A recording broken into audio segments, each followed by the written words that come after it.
Vedi Fundoligno est adapté à l'épaisseur du plancher en bois et s'intègre à merveille dans celui-ci, et ce sans devoir rajouter de hauteur supplémentaire ni devoir effectuer de nivelage, une opération qui demande beaucoup de temps.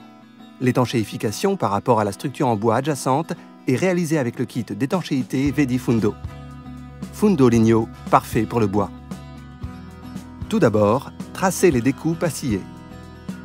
Pour ce faire, placez l'élément Fundoligno sur le sol et marquez la découpe. Les vis sur les poutres permettent de savoir où se situent les poutres inférieures.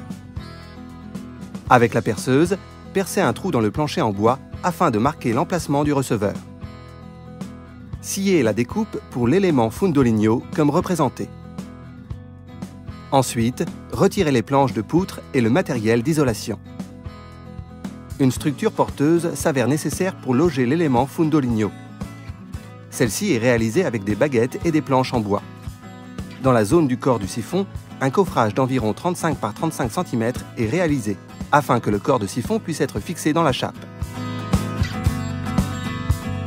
Désormais, l'écoulement peut être relié au tuyau d'écoulement et le couvercle de protection peut être posé. Bien compacter la chape, contrôler le niveau puis lisser à la hauteur adéquate et ragréer.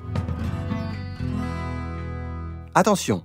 La chape avec le corps de siphon doit terminer à 21 mm en dessous du bord supérieur de la poutre, afin que la plaque de renforcement de l'élément Fundoligno repose entièrement sur la chape. Maintenant, positionnez l'élément Fundoligno à sec afin de contrôler la position. Si cela ne va pas, il est encore temps de corriger la position de l'écoulement. Ensuite, posez le joint torique dans la gorge du cadre en plastique par le haut et vissez la valve à vis pour bac de douche avec le joint à lèvres.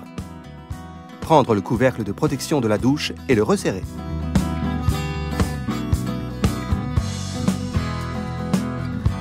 Il est important que la mince couche de mortier soit appliquée sur toute la surface du côté inférieur de l'élément de douche. Lissez d'abord la surface de contact. Puis l'installer dans la découpe de façon affleurante.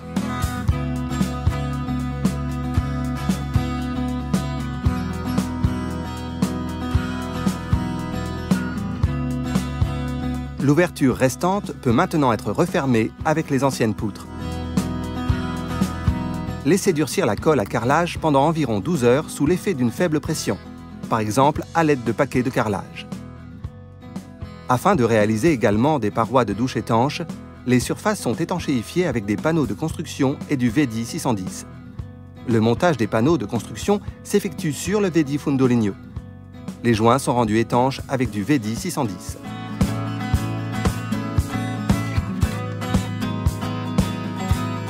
L'étanchéité et la désolidarisation du plancher en bois sont réalisées avec la natte Subliner Dry & Flex.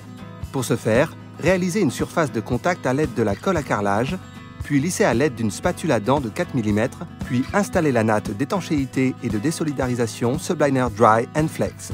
Utilisez la truelle lisse pour poser les bandes dans la colle à carrelage. Une fois la natte d'étanchéité et de désolidarisation Subliner Dry & Flex posée, il faut réaliser l'étanchéité de tous les joints, y compris ceux entre le receveur et le sol. Pour ce faire, utilisez la bande d'étanchéité Vedi et le badigeon d'étanchéité élastique Vedi 520.